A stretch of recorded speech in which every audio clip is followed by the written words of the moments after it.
আমরা সংবাদপত্র হিসেবে সমকাল পক্ষ থেকে যেটা বলতে চাই যে আমরা সব সময় চাই যে বেসরকারি খাতটাই আমাদের অর্থনীতির চালিকা শক্তি বলে থেকে আমরা সরকার এটাকে আমলে নেবে এবং দুই পক্ষ মিলে একটা ভালো জায়গায় যাবেন যেখানে গিয়ে আমাদের যে অর্থনৈতিক যে অনিশ্চয়তা অস্বস্তি তৈরি হয়েছে সেটা দূর হবে।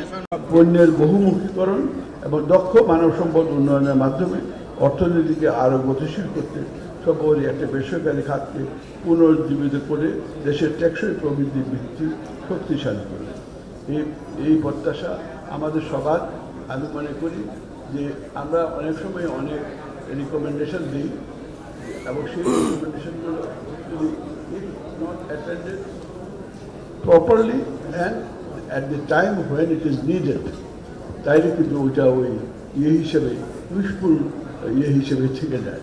তো আমরা মনে করি বর্তমান সরকার যে তারা অনেক বছর পরে এসছে, তাদের হয়তো সামনে এই ইনিশিয়াল স্টেজে কিছু স্টেপিংয়ে ভুলভ্রান্তি হতে পারে, কিন্তু ওইটা আমার মনে হয় স্বাভাবিক। কিন্তু it has to be addressed with right earnest so that the economy makes a turn around.